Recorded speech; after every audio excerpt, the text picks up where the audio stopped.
Happy Devil's Sunday. Yeah. That's it. That's all I can That's say. it. Happy Devil's Sunday, and thank you and goodbye.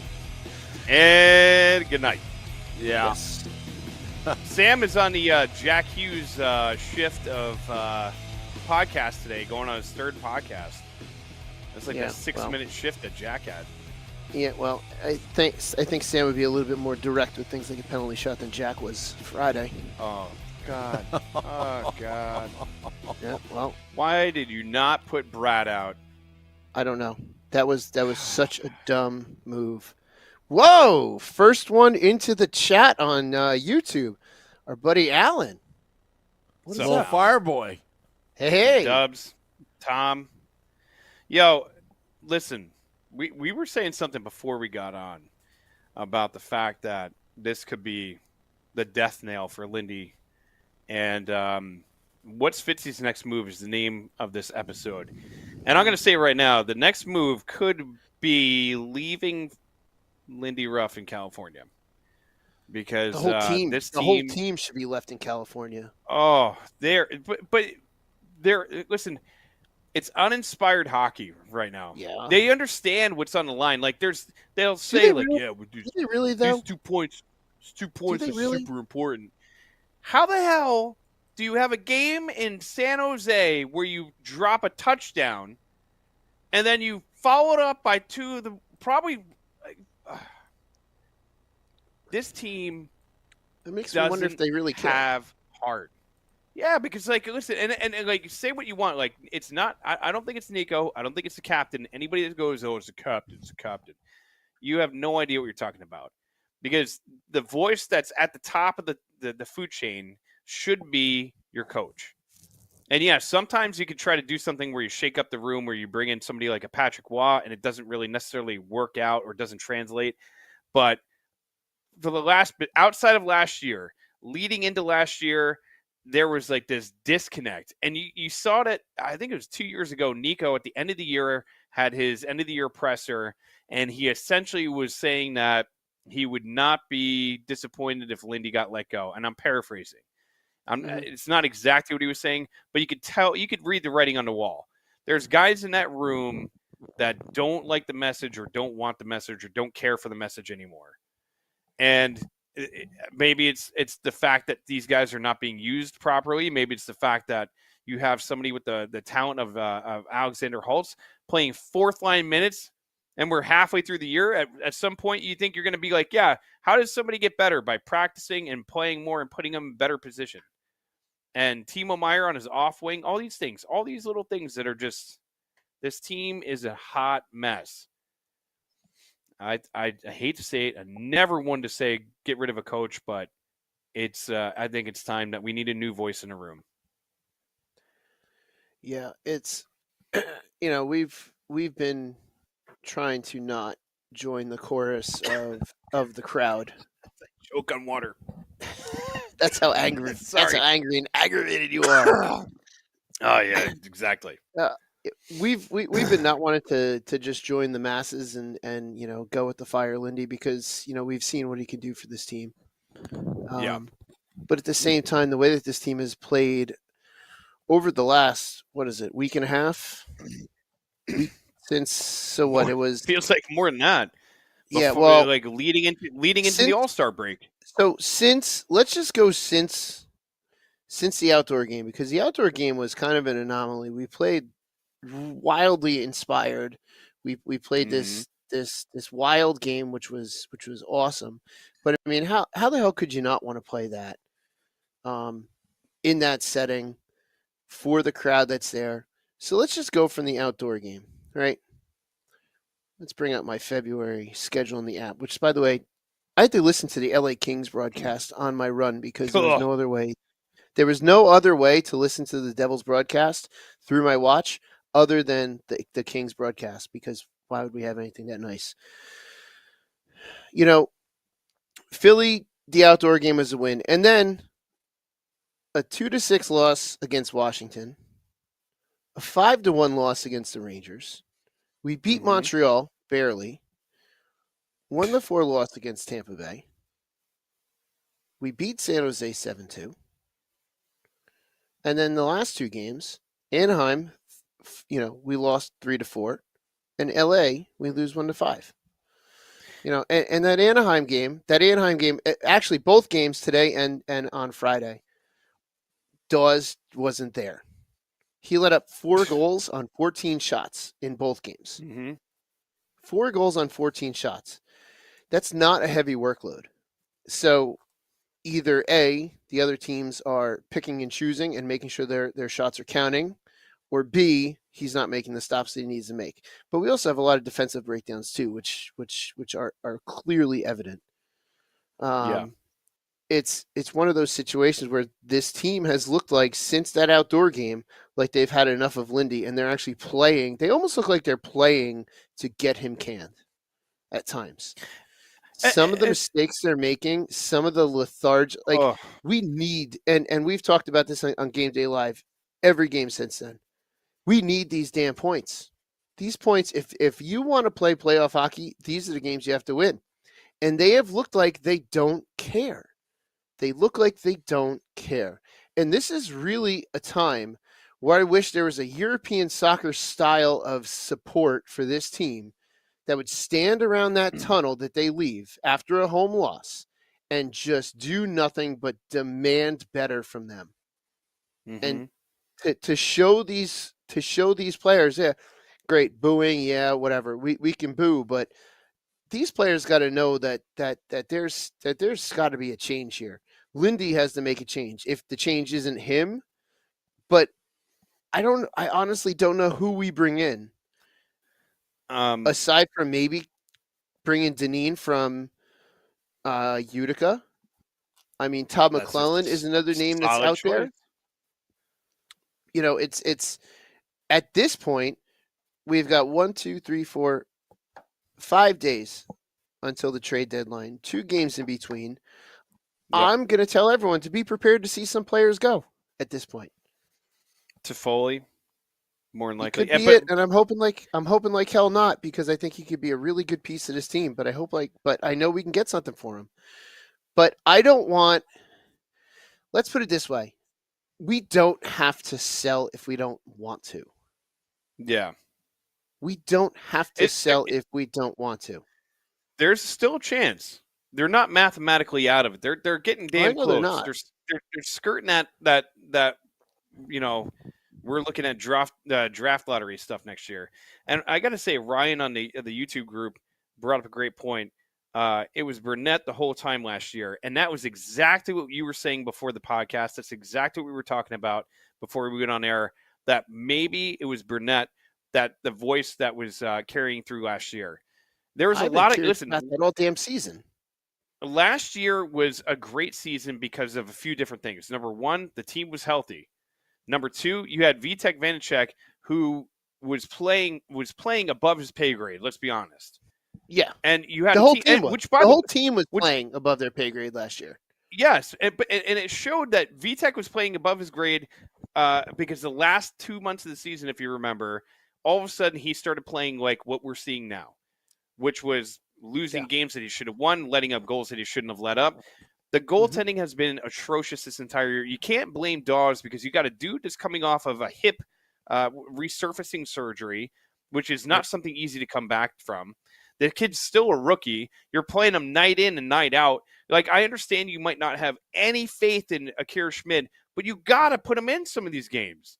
You got to start making some changes. And then some of these games where, listen, the other night against the Ducks, they made a move to Schmid to go into third period. But guess what? That move should have been made way earlier. Maybe that's the coaching staff should have been like, oh my God, he leaves him out to dry. And then there's just, I know Jack is the superstar. We all love Jack Hughes. How do you not give that penalty shot to Jesper Bratt? How do you not give it to the guy that percentagely is going to have a better chance of scoring that goal? There's so many. I'm so fired up about this team because there's so many mistakes. And then when you look at the bench, when there's a goal scored and the camera goes to the bench, Lindy just stands there like nothing is going on. It's like, dude, at least, so the other day, and I hate bringing this dude up because it's like a love-hate relationship. Tortorella the other day to his team I don't remember who it was. The dude's coming off the ice. He's like, get the blank on, get the F on the bench. You're Yeah, not yeah, like yeah. screaming at the players, like holding them accountable. Does it need to be that kind of like enforcer behind the bench? No, but it needs to somebody have. It's like he has no passion, and if he does, if he's showing it in the locker room, guess what? It's not translating on the ice. Yeah. That's. I mean, the going to the Tortorella thing. That can only last for so long. That's why he's not. Oh yeah, that wears thin. That wears Wears thin very, very quickly. But every now and then you have to show it, and I think one of the big things that really showed me that there was a problem is when Ruff blamed the press for the power play. I was like, oh, that's not good. God, that's not good. No. And then this uninspired play has just been, pretty bad. I do like what Ariel said in the group chat in YouTube, that Ruff is going to stay to the end, start from scratch with a new coach, to not make any moves right now. I would agree. I hate to say this, but if we do make a coaching change now, I would say wait to make any big moves roster wise. Don't do it at the deadline. Bring in, I mean, it would suck to see Ruff for the rest of the season if the team is going to continue playing. If the team is going to continue to play like this, it's going to be a rough end to the season, and we're going to have to watch those jerks across the river celebrate being in the playoffs. But I would rather, and if you're going to bring in a coach, it better be the guy that you want long term, which sometimes at this time of the season is hard to get. And I would hate to see us trade away someone that, especially this week, I would hate to see us trade away somebody that maybe the new coach has eyes on wanting to be a big piece to this team. Yeah, so if they're going, so if they're going to make a coaching move, but not do it until after Friday, don't trade anyone. Unless it's a deal that you just cannot pass up, which I don't think there's going to be those types of deals.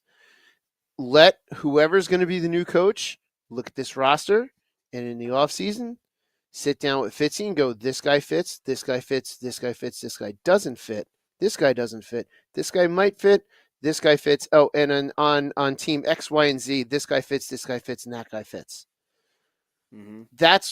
That's the way to make this transition if they're going to do it. So complete agreement with Ariel that I would rather, if the situation is going to be where Ruff stays to the end, do it right in the summer. Don't panic and try to, if this team can scrape together to make the playoffs, that's great. But don't make any panic moves right now. So this West Coast trip was going to be the defining trip to what the Devils do, supposedly, right? This is going to be, if they come out of this trip with I don't know, 6 points or 5 points or 4 points at least, that it was going to kind of sway Fitzgerald to doing one thing or the other, whether that's being aggressive and going after Markstrom, whether it's beefing up the defense or whatever they have to do. Yes, they got McDermott from the Avalanche, but I feel like that's more of a knee-jerk reaction to having to play the Rangers again and having to deal with that kid Rempe or whatever his name is, who's, by the way, it's great to see this old-time hockey kind of stuff. But if you watch the presser after the Bolts game, there was a great point, or after the Maple Leafs game, rather, there was a great point that the coach of the Maple Leafs is like, yeah, his fights are starting to match his insane penalties, where this dude is taking a charging penalty and knocking people out or injuring. I'm sorry, his fights are starting to match the amount of people that he's injuring. And it's like, yeah, it's cool to have like a big tough guy out there, but at the same time, this dude is taking runs at people, and it gets to a point where it's like, all right, enough is enough. Like, the circus needs to move on. And but with that being said, and I'll be honest, before we move off that Rempe kid, I liked his story up until the Bastion hit. soon Yeah. as the Bastion hit happened, I'm like, yeah, this kid's a jackass. And it doesn't have. And by the way, and that's an unbiased opinion because it could have been any team that he did that to. Anybody that was like, Yeah. "Oh, that was a clean hit," like, "Oh, he's That so was not a tall. How clean is he hit. not going to hit?" How he's so tall. How is he not going to hit him in the head there? As he's coming down the boards, he's looking at the play. Bastion is already down, like almost on his knee before the guy was like 6 feet in front of him. So the fact Yeah. that he ended up still hitting him in the head, whatever. It's because you get these stupid Yeah. morons that root for the other team. They're like, "Oh, you're just mad because your team sucks." Yeah, I am mad because my team sucks right now, and I Yeah. wish we were in first. I wish we were in first place by a mile, where we could roll out some moron goon who could go out there and fight everybody and take stupid penalties too. Like that'd be great. I am jealous that you're allowed to do that. So yeah, whatever. But at the same time, like this, Fitzgerald leading into Friday, in my opinion, it's don't do anything like you said. Don't do anything drastic. Maybe start to think about moving some of the pieces. Like, yes, we want to see Toffoli sign here long term because I feel like he's a good fit for this team. But at the same Mhm. time, like, dude, if you could get a first round pick for that dude, you pull the trigger and you do it. And maybe who knows you have a handshake deal with him. Like, hey, listen, we're going to deal you right now, but we're going to work out that extension as soon as you come back in the summertime. So We'll work that out. that's something that I wouldn't mind seeing. But then again, any team that we're potentially going to trade him to is in the bottom half of the first round. Any team that's going to want him right now is in the bottom half of the first round, and not the good bottom half to where you're getting a really solid player, like almost a guaranteed player. You're potentially trading him to a team that could potentially give you basically a super early second round, first round pick. Which is fine because you could always take that pick and use it for something else. You could You always could, flip but that pick into still, it's something like else, which it's just gaining those. draft capital at this point. Yeah, it's a tough. It would be a tough sell for me to see him go for a late first round pick. I just don't. I don't know. Maybe I'm just pessimistic with it and just assume it's going to be a terrible pick. But it's just, I don't know. It's we're in a tough spot. We're in a damn tough spot Yeah. right now. Because you don't want to You know, sell, and you don't buy. No. You're in just do you like you don't want to punt on the season, but at the same time, it's like you just keep. It's like when you have a crappy car, right? And you know this Mhm. thing is like it's going to go one way or the other. It's either going to last you another 4 years, or it's gonna It's eat gonna it on die the side of tomorrow 78. Exactly. And it's at the like, worst time. do I go to the mechanic and replace the engine, or do I go to the mechanic and just have him tool around with a little bit, and we just see how it goes? And if it dies, it dies. If it doesn't, it doesn't. Like the Or Devils are a Retooling. I'll dying retool car. you. yeah, or Retool, yeah. or you could just scrap it and go to Town Toyota, David Decker in Ledgewood, New Jersey. Get your Toyota today and just get rid of it. Like get There rid, you go. rid That was of a a great coach. segue. Yeah. Yeah. No, listen. I want to see them make a move, but it's getting to a point where that playoff spot It's it's going to get further and further and further away, and at least in the very least, the pick that we gave up for Timo is not going to become a first round pick, and we'll be able to keep our first round pick, and do whatever we want to do with it, I suppose. But it's just going into the season, there's so much damn hope. Here's a thought, and I don't know if they would do this, but let's say the Devils stand pat. Trade deadline comes and goes Friday, March 8th, which is a Simpsons reference. If you don't know it, you haven't seen enough early Simpsons with the March 8th newspaper. So when you grab the March 8th newspaper trade deadline day, and that comes and goes. It's now March 9th, Carolina. You know what? Smart move. You go into that locker room, and if you're Fitzgerald, you go in that locker room and you just look at the team and you say, listen, here's the deal. You're all here for now, but show us why we keep you here and why you're on this team come September. Take the next month. Excuse me. April 9th is right. We'll know by April 9th if this team's in the playoffs or not. unless it goes all the way down to the wire against the Fish Sticks. Oh, You go into that locker room March 9th, and you tell that team, tell us why you're on this roster come September and why we don't move you this summer. yeah. Yeah, dude. You know what? And there's plenty of opportunity for this team to pull themselves out of this. If any, like as doom and opportunity's gloom dwindling. as That I know, but opportunity's dwindling by the as doom day. and gloom as it feels right now, I think there's still an opportunity for this team to claw their way in. But at the same time, if they claw their way in, how far are they actually going to be able to go? Well, that's the You thing. don't want to you don't want to go to the dance and show up and be like, I got a nice suit on. I'm going to go home and eat a sandwich. You want to go down to the dance. You want to find the prettiest person there, and you're going to go dance. You're going to have a good time. And that's what we want to see. You want to go there and you have a good time. You don't want to just show up in the playoffs and be like, oh man, we made it in, boys. We made it in. We got that first round, and then we get like the year that we got embarrassed by the Lightning, where we're like, yes, we made it in the playoffs, and it was like cool, and we're out. See you later. Yeah, and everyone blitzed onto all the ticket websites to buy Game 4 tickets after that big Game 3 win and paid way too much money for them. I remember that. I was sitting there watching.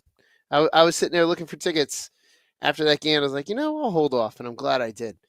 But it's exactly what you just said. Like, if we're gonna scrape and claw our way into the playoffs, then this team better play with a hell of a lot more heart and passion than they're playing with right now, because they are playing with They're gonna get nothing right now. Nothing. Absolutely nothing. Do not get our hopes up, only to be bounced in the first round of playoffs. Because I'm gonna admit, and you were there, Sam was there. That was a hell of a lot of fun out on the streets outside of American Whiskey last year for the playoffs. That was a hell of a lot of fun. And I want that, but I want that fun all the way to mid-June. Oh my God. I want to have a problem to where I need to tell my boss, like, yeah, I can't go to graduation tomorrow. I'm not coming to work. Why? I'm not coming to work. But I'm not going to be the problem is, though, if they scrape and claw into the playoffs, I don't want them to scrape and claw into the playoffs and all go, yay, we made it into the playoffs, yay. And then like, all right, cool, vacation's in a week, let's go. And then show up and just fill spots on the ice for 4 games and they get bounced. Like, because we're not going to get an easy opposition in the playoffs, especially for that wild card. No, the best we can wild card. Best we can hope for is that 3rd spot in the Metro. That's still marginally obtainable. Yes. Listen, there's that is more obtainable to me than the final playoff or the final wild card spot, and I almost rather that 3rd Metro spot than the wild card spot, because if we're the 8, there's a strong chance that we're going to be playing the 1. I forget how they structured the whole damn thing, and I don't want to play the Rangers in the first round again. I really don't. I called that last year too. I called that last year that whoever was going to win that series was not going past the next round, and I was damn right on that one, because that was such an emotional letdown. Such an emotional letdown. But the scary thing with this, the scary thing with the, the scary thing with the wild card spots is Detroit is doing exactly what we need to be doing right now, except we're not. Detroit is taking advantage with the young goalie, might I add, and they're winning. Mm-hmm. Detroit is winning. They're winning the games they need to win, and they're playing tough hockey. Florida came into town, and it was a melee. Not quite the Malice at the Palace, but it was a melee. You see Kachuk get dumped on his head? Yeah. And that's the type of hockey you got to play against those teams that we're just not big enough at times. But Detroit is finding a way to do it. And if we would have, and I don't think anyone would have believed that Detroit would be ahead of us. Corbin, you're right. I don't think anyone would have said that Detroit would have been ahead of us at this point back in September. I think we would have assumed the roles would have been flipped. Yeah, and you know what though? They brought in Patrick Kane and caught lightning in a bottle because he's been pretty good for that team this year. They've been relatively signing, though. That was a late signing. Yeah, Yes, but he came in at the right point, and that team has also been way more, where they've been healthier than we have. Oh, There's no absolutely. denying it, and it's not an excuse. Like this team has definitely fought the injury bug throughout the entire year. You fought the More than injury others, bug, yeah. which by the way, like one of the things that drives me crazy is like, yeah, defense has been bad, and Dougie Hamilton is not going to win a Norris Trophy, but Dougie Hamilton makes a huge, huge difference on this team. He would be out Hmm. there putting out the minutes that you're watching Luke Hughes putting out. Which, by the way, everybody's like, "Oh, Luke has been playing terrible lately." The dude has never played this many games in his career. He's used to playing in a collegiate schedule, which is what 57 games, if not less. Oh, So it's less than he's that. hitting a point. He's probably hitting that wall. He's hitting that freshman wall where he's like, yeah, this is the most he's ever had to play. You're putting too much responsibility on his shoulders and Nemech's shoulders, which yeah, they've done fine enough, and they've had Calder caliber years in some aspects, but the other time, like you have Dougie Hamilton who's out there taking up 22 plus minutes a game. He's going to be on your top power play line. He's a veteran presence in that room with the defenseman. He's somebody that you can rely on. He's somebody that's going to understand like situational hockey. Like he is not going to be the best defenseman on the ice, but he's going to make a huge difference compared to having some kid who's still a rookie, who's going to make bonehead rookie mistakes. Oh, The there's team plenty of them. they caught There's plenty of them. they caught they caught the worst injury bugs, and then on top of that, you had VTech coming into a year where it was like, hey, here's the keys to the car. It's all yours, dude. There's no Mackenzie Blackwood waiting in the wings to get better. That's going to come back. Akira Schmid, like in the very beginning of the year, was like, all right, who's going to be 1-2? But they were definitely leaning a little bit more towards VTech being the guy. And he took the bed and he just completely crapped all over the sheets. He crapped the sheets. And then Akira Schmid, they're like, oh, all right, VTech, get out of the room. We'll clean up this bed for you. Kira, here's the keys to the car. We're going to give it to you now. And he came in and he did the same thing. And yes, the defense did put them in positions where they were not going to be able to succeed. But at the same time, PK Subban said it way in the beginning of the year, you need a goaltender that's going to bail you out of bad situations sometimes. You need a guy that's going to steal the game, and we have not had that opportunity. We have not had that goaltender to do it. You're right. We have not. But we also knew going into the season that we were risking a lot by having the young defensive core and not replacing Graves and Severson. That was a lot of experience in that back line that we were trying to go with youth. And the youth has not come through. And PK's right. You do need a goalie that's going to bail you out. But a goalie can only bail out so many mistakes. A goalie, Yeah, and for sure. I feel like I keep bringing this up. A goalie cannot always bail out that ball to Braden Point pass in the slot. Mm-hmm. A goalie cannot always bail you out of those situations. And it's I agree a to give that. and a take. It's a damn give and a take. Yeah, we need a goalie that's going to bail us out. And we've seen flashes of that. But I'll tell you what, it's demoralizing when you're a goalie playing in front of a defensive core that can't get out of its own way at times. It's demoralizing. And I think the most telling thing that I saw was that Carolina loss, where Vitek came off the ice, and the look in his eyes is that look that I've felt before, that like, what the hell do I have to do? What else do I need to do? And I'll tell you what, that's a demoralizing. When you get to that point and you're like, what else do I need to do to get a win? And you don't get the win, and you've done all you can do, and it ends one dumb mistake, that sucks. It just flat out sucks. So, yeah, we need goalies to bail out our defensemen, but we need our defensemen to lessen their mistakes in front of those goalies as well. Yeah. Whoa! Woo! Rick, what's super up? chat. Woo! Canadian dollars. All right. Woo! Yeah, That's dude. going right. That's going right to the Arizona Vegas fund, baby. Yeah, buddy. That's coming up quick. Yeah, it is. Yeah. 2 weeks, baby. And what's crazy is like a couple weeks ago, leading into the trade deadline, I was like, oh my God, all right, Saros, Markstrom.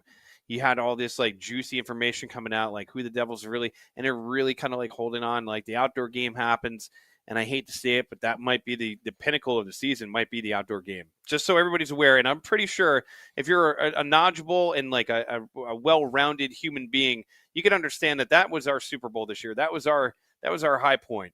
And if we don't make the playoffs, yeah, great. At least we can hang our hat on. We had one hell of a time. We had a party. We played an outdoor game. It was amazing. It was like one of the most fun days I've ever had. Oh yeah. At a regular season game.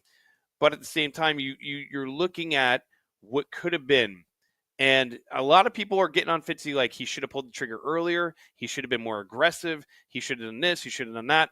But the thing is that he said it in his own presser. I think it was last year, or maybe it was the beginning of this season, that the older he's gotten, the more patient he's become.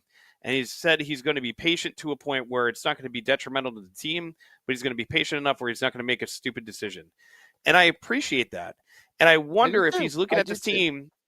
I wonder if he's looking at this team and he's saying, you know what, I'm not going to make a move right away because he sees the trajectory of this team. He's looking at the East. He's seeing all the other teams and what they're doing, what they have, and how they're built. And he's looking at his current roster and the situation that he finds them in without Doug Hamilton, without Jack Hughes for a little while, without Nico for a little while, without this person, without that person, everything that they had to go through. And he's like, it's not worth losing assets and going out and getting a Markstrom. Like our good buddy Tom just said, you get a better goalie. What are we going to lose? 3-1 instead of 5-1? So yeah, maybe he's hesitating for a purpose. Maybe he doesn't want to give up on a Holtz. He doesn't want to give up Seamus Casey, which definitely these teams are going to be asking for. Maybe he doesn't want to give up Dawson Mercer because he sees the potential, knows the potential of Dawson Mercer. So you can't really fault him. He's made smart moves in the past. It's not like he's been reckless with this team and has put them in a terrible situation. You know, injuries aside, this team would look a hell of a lot different. He didn't Ron Hextall this team. He didn't Ron Hextall this team like Ron Hextall did to the Penguins. It's just make beat decisions.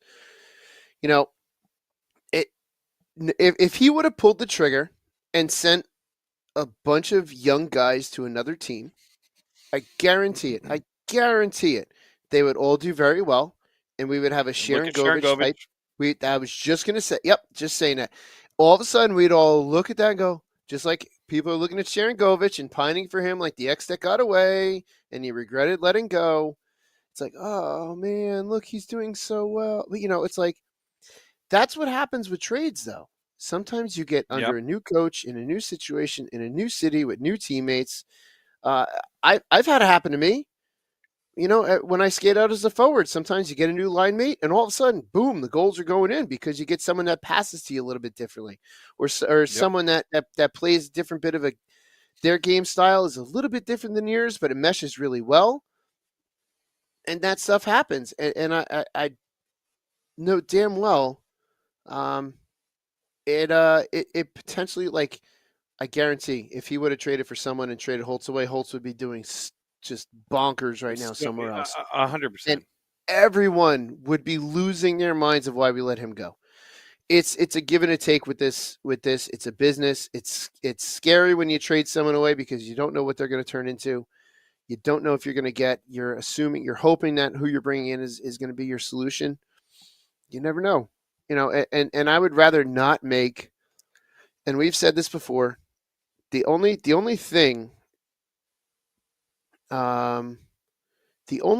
that we should have done was did more to bring in a better defenseman. That's the one thing we should have done. Anything else, panic buying, is not what we should be doing. Yeah, there's definitely, and it's the catch-22 of looking back at everything, because if, like you said, you look at how this team was constituted in the very beginning of the year, and you're looking at everything on paper, and you're like, they'll be fine. Defensively, they'll struggle a little bit, and they'll have their days where it's going to be this or that and the other thing. But you still had Akira Schmid, who, before the beginning of the season, we were all looking as the savior of this team because of what he did in the playoffs against the Rangers. And you were hopeful that Vitek was going to come back and bounce back as like, all right, you know what, now I'm going to have somebody challenging me for the crease, and I can't sit back and just play mediocre hockey. Otherwise, I'm going to be a backup to this, this kid. Everything that could go wrong in the beginning of the season went wrong. Everything, it felt like. And when a team gets to this point and they're playing uninspired hockey, or at least to us as a fan, listen, if it looks like it to us, and there's a lot of people like that have way more knowledge than we do, that are way more connected to the game, that are way more connected to this team, that look at the situation and they feel the same way, that this team is playing uninspired hockey, something has to get changed. Lindy Ruff as a person is a wonderful man, a great guy. And it's probably like one of those, like he said, after the season's over, he would sit down and have a beer with you. And I'd be more than happy to do with that. But sometimes you need to make that change. You're not going to change the roster. You can't change the roster, but you can change the coach. And that's, like you said, a change of scenery doesn't have to happen where somebody gets shipped across the country or to a different team. Sometimes that change of scenery is just a different coach coming in with a different structure. You look at the defensive core, right? So after the All-Star break, they changed the way the defense was playing. And all of a sudden there was, a great revelation of like, oh, the Devils have figured it out defensively, which only lasted for a couple games because other teams finally watched film and figured out our new defensive scheme wasn't as good as the old defensive scheme. It was just basically the same thing with different window dressing. So, but you saw what happened when you change an idea, when you change the voice, when you change the direction, you can have a serious impact on the team. The problem is that it's always going to revert back to what it was in the beginning of the year because the same voice, even though he's changing what he's saying, is still going to be the same voice. So ultimately, I hate to say it. Yes, you could change the goaltender, you could change the defense, but I think it's about time we change the coach. And that's going to make a bigger impact than bringing in Markstrom. The thing is, if we make the change if we make that coaching change, the players got to make those changes on the ice with the new voice in the room. That's the bigger tell. If they make a coaching change and these players still do these dumb things, and maybe that's what Fitzgerald is looking at it. Maybe Fitzgerald is looking at it like these players are just making really dumb mistakes. That could potentially be this as well. To where, maybe some of them are losing the voice. Maybe the voice is still getting there, but maybe it's these dumb. Maybe he's just watching the games and seeing what these players are doing, and just seeing these players make these stupid mistakes. And at that point, you also then have to go to the coaching staff and be like, all right, well, you got to start making sure that these players are not making these mistakes. At this point, some of these mistakes they shouldn't have to be taught to not do. Yeah. It's at this point, they should not be making these dumb mistakes. 3/4 of the way through, and they're professionals. And, okay, so let's take Luke Hughes for an example, because you can almost give him a pass on some of it, but not all of it. He should be, at this point in the season, used to the speed that he's playing against, because he was above and beyond what he was playing against in college. But he's now at the level where everyone is bigger and faster, or as fast or as big as he is. But at this point in the season, too, he's got to be able to step up and be like, all right, I can't make these dumb mistakes. And then, but the other teams are also looking at the Devils going, listen, all you got to do is pressure their defense a little bit and they're going to make a bad play. Just got to be patient against their D. They're going to make a mistake. And that, I think, is part of it too, because I want to say I was out for a run when the 2 goals in 34 seconds were scored today. And even listening to the play unfold with that second goal, I could just hear the way that the announcers were going. I was like, this is not going to end. This is not. Oh, and it didn't end well. Yep. It's just like dumb. So there is something to be. It's predictable. So while we are all going to shout and scream and jump up and down that maybe Fitzy's not doing anything, or maybe Lindy's not doing anything, at some point too, we also got to look like, what are the players not doing? Why are the players not correcting these mistakes? We have to start looking at the players too. That's the other thing too. It's like you can change the voice in the room, but is Kevin Ball still going to make those dumb passes? Mm-hmm. Probably. Will a different voice in the room say, "Hey, Kevin"? Oh no, we'll I say froze. Kevin. Uh, Yeah, all we'll right. say Kevin and frozen. Yeah. Will a new voice say, "Kevin, that was a really dumb pass. Please take a seat and watch." You know what? There's a comfortable seat up there. You can go watch from there. Mm-hmm. But at the same time, and I hate to make excuses for the defensemen. It's hard to bench some of these defensemen because who's going to come in and play? Hataka, I know, That's the can come in problem. and play. Hataka can come in and play. He Okay, can. so He he can. can, Yeah, but but then you can't. And I honestly think Ball, Hughes, and Nemeth need to sit and watch a couple games. The problem is you can't put Ball, you Hughes, and can't. Nemeth You can't. up in the box You don't all have at the the same luxury. time. No, we don't Yeah, have the you don't have the luxury. luxury. You can maybe bring in Hitaka and tell Kevin Ball to go sit. Maybe you can tell Nemeth to go take a seat. But we don't have that luxury right now, unless maybe Fitzy's got some irons in the fire to bring in a defenseman this week. If he brought in a defenseman this week, I really wouldn't mind it. I'd be okay with it as long as it's something that's going to be a long-term solution. But you don't always get a long-term solution at the deadline because any team that is on their way to making the playoffs, unless they're going to start doing a dumpster fire sale, and has any player that's on a team that's doing a dumpster fire sale is not going to be worth selling the farm for, unless you get lucky. It's Yeah, and there's a lot to it.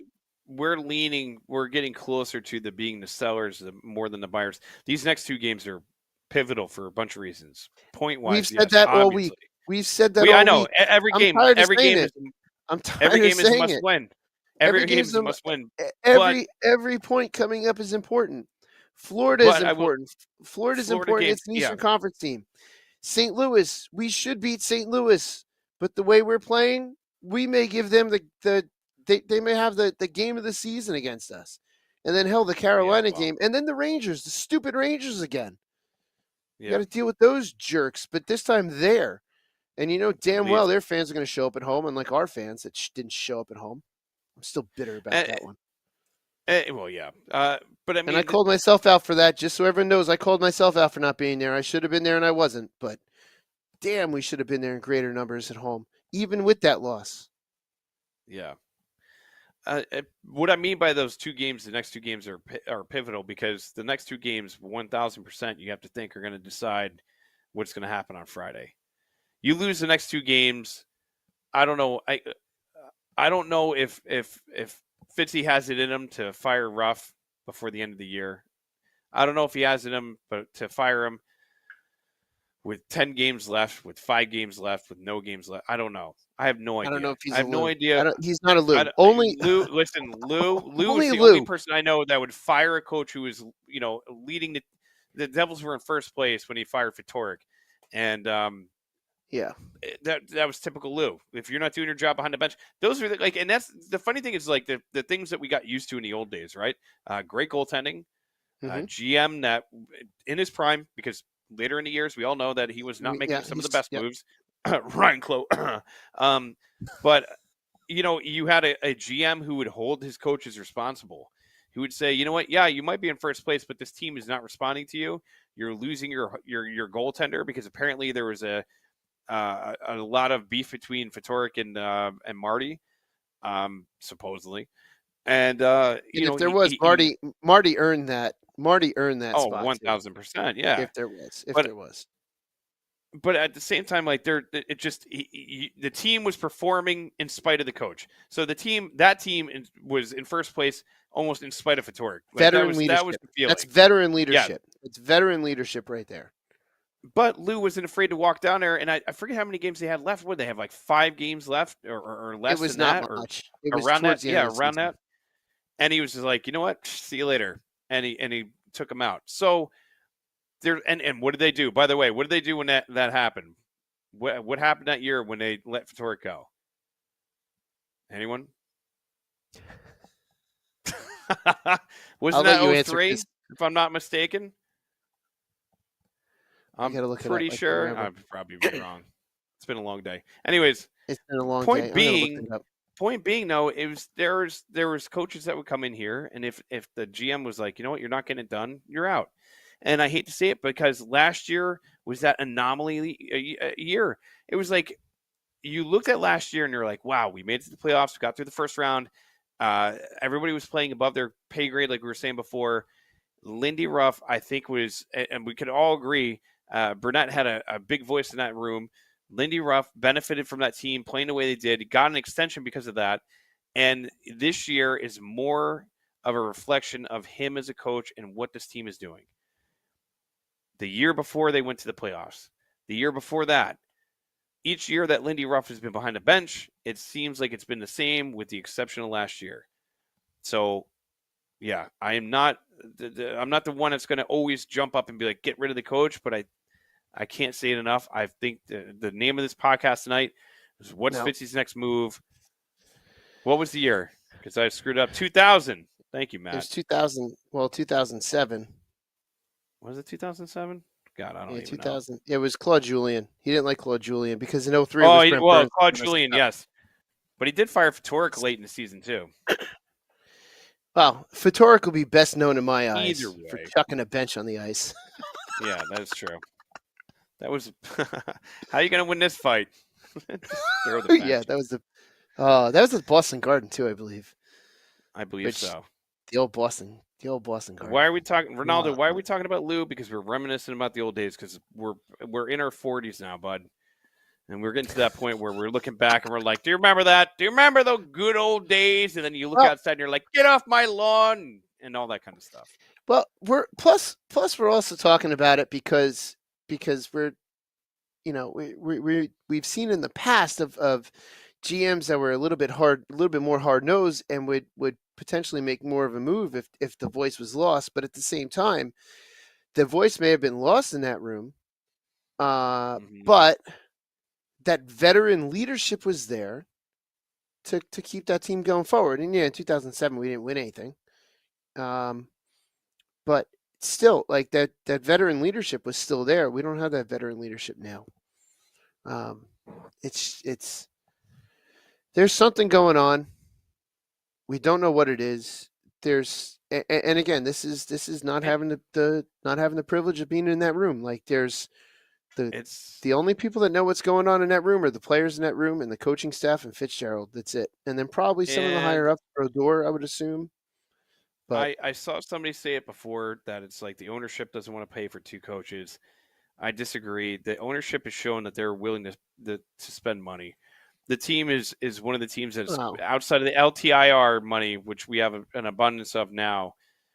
This team is close to the cap. Like we're only $1.5 million off or whatever it is. So let's finance. But let's finance. Oh, we didn't even bring this one up. Let's finance the Dallas Stars bringing in the defenseman one of the defensemen we really wanted. Let's purchase a fourth round pick. Let's purchase a fourth round pick. He was the devil for 3 minutes.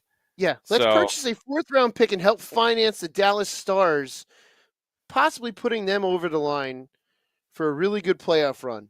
There's got to be some kind of a favor coming back in return. And if there's not, okay, that's something I'm going to be really pissed off about Fitzy about.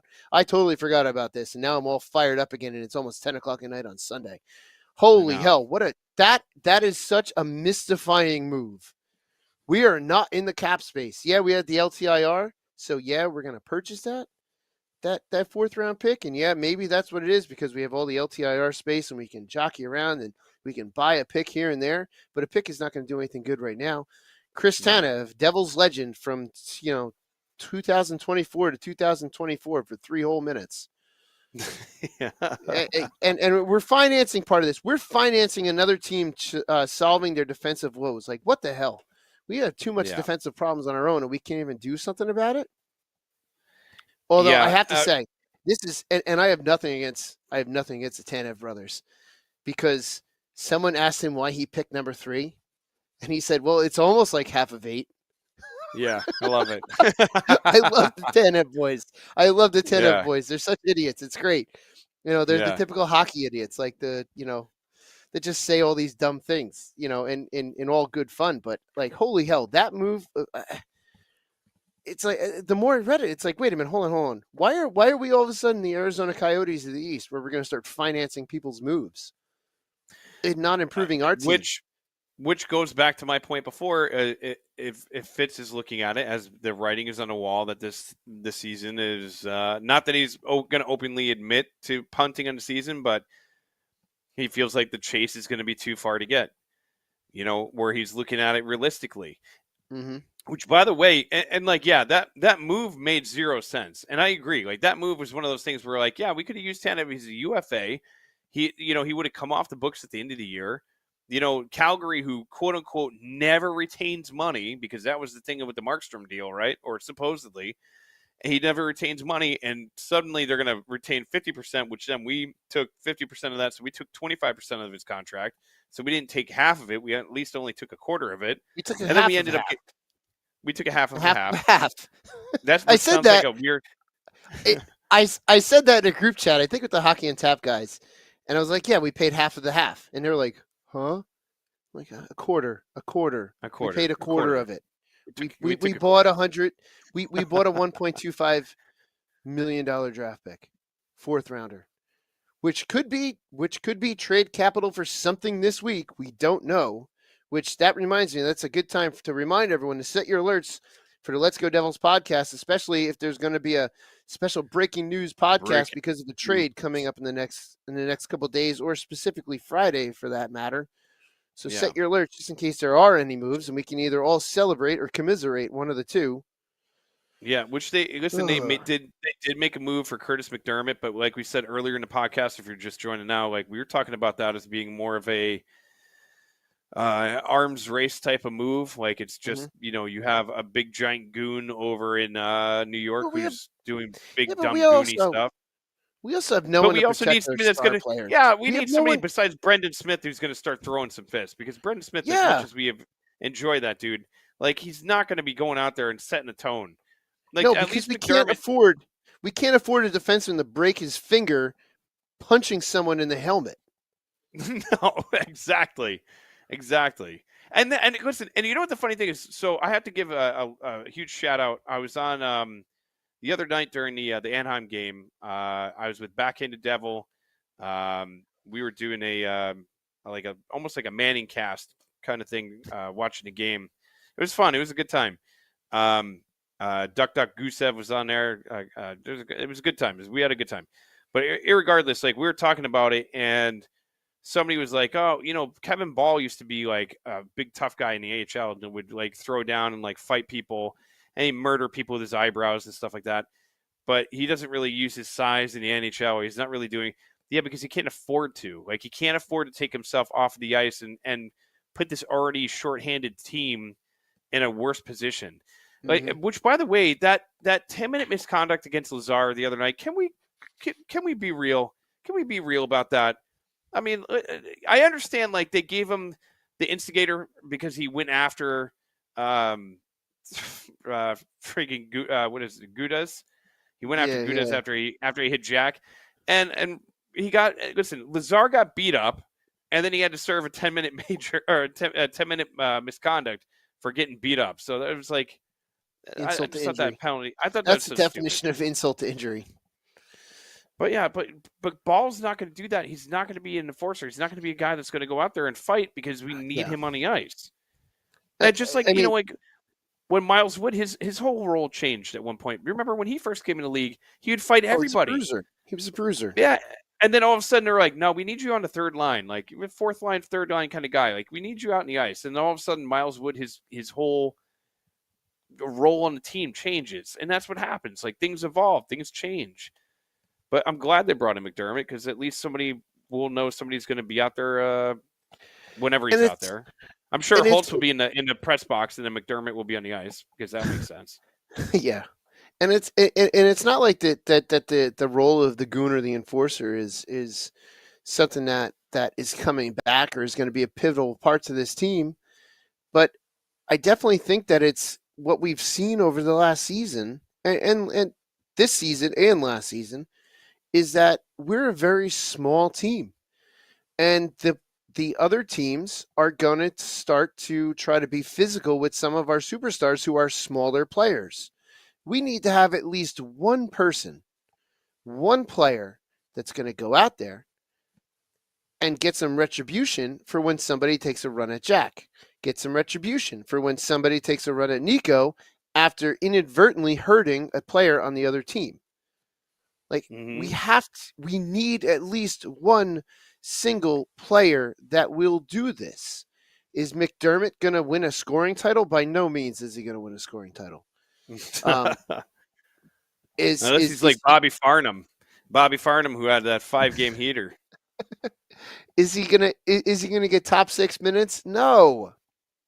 But if you have one guy out of your 12 forwards, if you have one guy that's on the ice that the other team knows that if you mess with Jack, you mess with Jesper, you mess with Nico, guess what?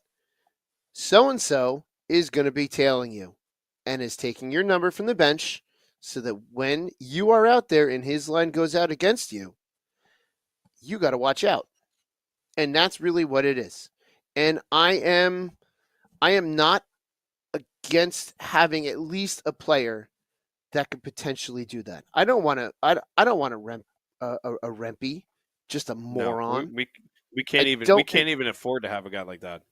No. And we addressed that already. I don't want a moron like that. I want someone just that we can rely on as a fourth liner, but also is taking numbers from the bench. If Jack gets messed with, because we've seen that Jack, when players start to hit him, he's not super durable right now. He's got to bulk up a little bit himself. But when a player takes a, kind of like what's his name did when Brendan, who took out Bedard? I can't remember at this point. Brendan Smith. It was Brendan Smith. Yeah, so when Brendan Smith took out Bedard, and then who went right after Brendan Smith? I can't remember.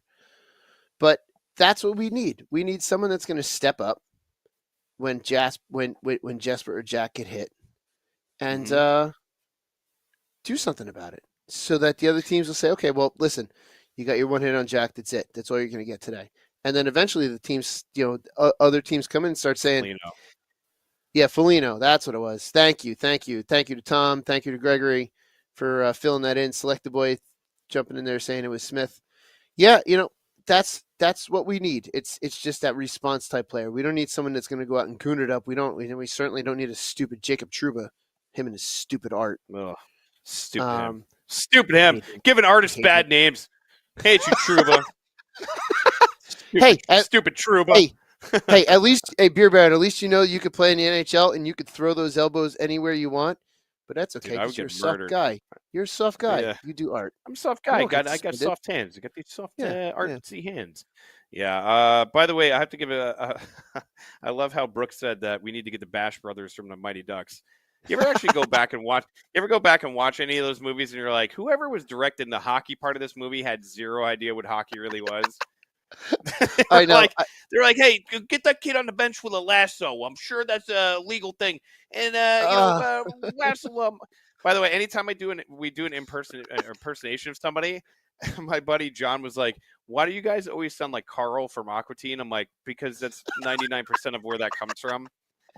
Anytime you think of like some like moron sports fan, you Meat Man, come on over here. But anyways, I have not watched and by the way, forever. And Ronaldo, I got to say, I understand like you might not enjoy when we talk about Lou, and yes, Lou is the past, but we are of the generation, and I don't know if you are or you're not, and there's a lot of fans on here that are. We're from the generation where we watched Lou Lamoriello come into this team that was called the Mickey Mouse organization and build it into a perennial playoff team, where pre-lockout was putting on ice a team that was going to compete for the cup every single year in, year out. You had stellar defense, stellar goaltending. You had guys that you didn't have to go out and get the flashiest guys, but he knew what pieces to put in. Built from the he goalie just built out. Winners. Yeah, and like so we reminisce on Lou Lamoriello because it's like, yeah, we miss those days of of just having a solid hockey team in front of you where you didn't worry about the regular season because you already knew that was in the bag. You were worrying about like what position you were going to get into the playoffs, who you're going to face, and so on and so forth. So yes, once in a while we do reminisce on a occasion of the days of yore, but there's a lot that this team needs to do. There's a lot that this team needs to fix. There's a goaltending situation, the defense, getting people healthy. I'm not punting on this year, but I will say this much: if this year ends up being a wash, it ends up being a wash. They need to take what they have done this year, and they need to start, retooling in a lot of different areas, and that starts from behind the bench to the goaltender to whatever, So I just feel like Fitzgerald is being calculating, or is sitting back and waiting for a reason. I don't think he's waiting to pull this master move. I don't think it's, the Markstrom thing is great. And listen, there's a lot of things that when it gets leaked to the media, there's multiple reasons why teams leak information to the media. One is because you're trying to control the narrative. Yeah, you're trying to control the narrative. You're trying to get the price down from, for another team. Calgary basically coming out and saying like, oh, you know what, thanks for the Tanev move, but we're not going to move Markstrom because we don't want to do that. That could definitely be them just posturing. So this team it's going to be interesting. The next two games, it sounds stupid because yes, we've been saying it for the last couple of weeks that every point is important, which they are, but these next two games are 1,000% going to set the tone of what direction, in my opinion, that he's going to go. And we are soft. You're right. This team is soft, and that's what we were just talking about too. Soft as Charmin. Yeah, soft as Charmin. Oh man, one of the penalties today, that was the Doughty penalty. That was an interference penalty.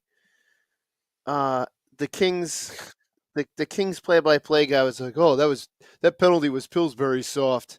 It's like, oh man, for real, you're just annoyed because your team took a penalty. I didn't even get the chance to see it. Oh, here comes Sam to yell at us for something. I'm sure. Buddy, stop talking a narrative and get to the point. Yes, Sam. Welcome back. You guys want to wrap? We can wrap. Wrapping him. Final thoughts? Final thoughts is be better. Go out there and play. If you're not going to play for this coach, play for the fans, damn it. Play for us. Because they're not good enough. You bunch of softies. Go out there and play in some inspired hockey. If you want to go on vacation in April, then so be it. But guess what? We want to watch hockey in April. We want to watch hockey in May. We want to watch hockey in June. Damn it. We want to watch you boys out there playing in these meaningful games. And every time we get pumped up in these stupid interviews where the team's like, yeah, these points are so important. We know. Well, then show it. Go out and show what you are talking about. Don't talk about it. Be about it. Yeah. My final thought is this week's going to determine what the trajectory of the rest of our season is going to be. Do we buy? Do we sell? I hope we don't sell because I think selling would be dumb, and I really don't think Fitzy's going to sell. Fitzy to this point has been pretty good, really good at building a team, and I have no doubt that he's going to continue that. And like I said earlier, set your alerts for the Let's Go Devils podcast, because if there is breaking news, 1, 2, 3, or all of us will go live as soon as we can to discuss it. Tom said change the sign to no good instead of not good enough. I think not good enough is pretty damn pretty much sums it up. It's just not good enough. Not good enough. Sam? My final thought.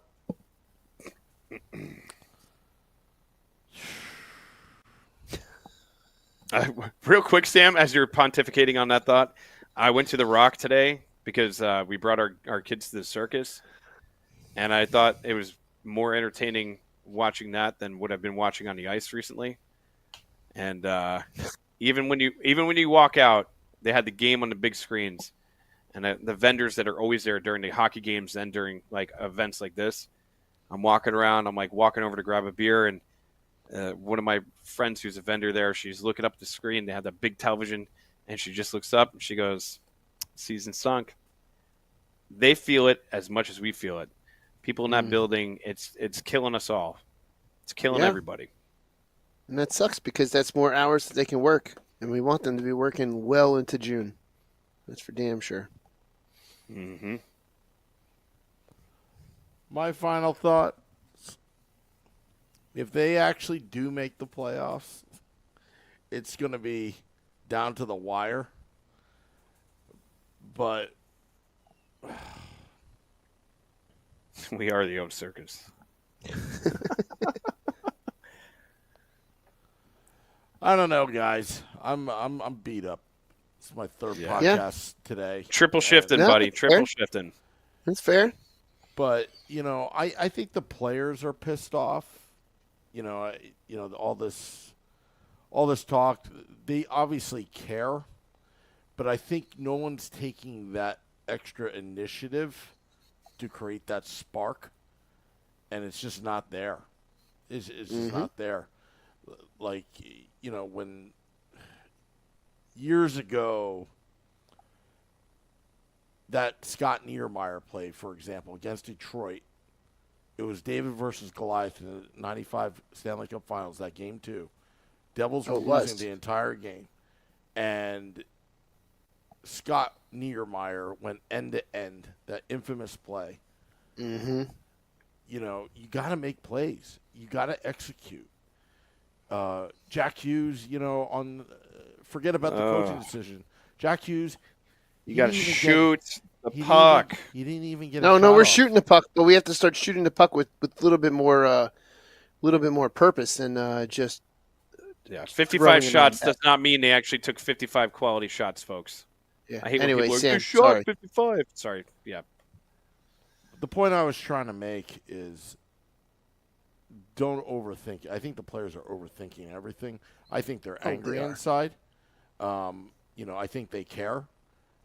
But what's happening out on the ice is, I think they're all kind of like standing around like on the power play, waiting for something to happen. You can't wait for it to happen. You got to be that. You got to take the initiative and be that reason why something happens. And they got to get over that mental, I don't know, that hump. Otherwise, they're going to lose pretty much 90% of the games on the way out. So, but, again, what's going to create that spark? I think it's going to be accountability, and somebody's got to go. Whether it's fair or not, somebody's got to go. I think it's going to be Lindy. So I like what you wrote in our group chat, the bag. That's great. Yeah, that came from Backhanded Devil. It's great. Dude, he's awesome. I love that guy. He's such a good dude. That guy makes me laugh. So, but yeah, so that's all I really have to say. It's just, I mean, I still think that they can get in the playoffs, but a lot has to happen, and it's just simply not happening. Sure. I mean, I wish I could go in that locker room and talk to the guys for about 45 minutes. And like off the record. Yeah, I mean, will you bring? So Sam, here's the question: will you bring a jar of jelly with you? Yeah. Oh. And we go to black. And fade to black. That's it. That was the last thought. Yeah. Yep. That's our season right there. There you go. Right there. In a nutshell. Yeah. And now the computer's injured. Yeah. Yeah. Yeah, it hit the wrong button, actually. Yeah. Yeah. That's okay. Just keep it. Just close it. All right, later, everybody. All right. Just keep your alerts on. Sopranos ending. Nice. Yeah. We just got whacked. Till next time. Just got whacked. All Let's three go, of us. Devils. Whoops.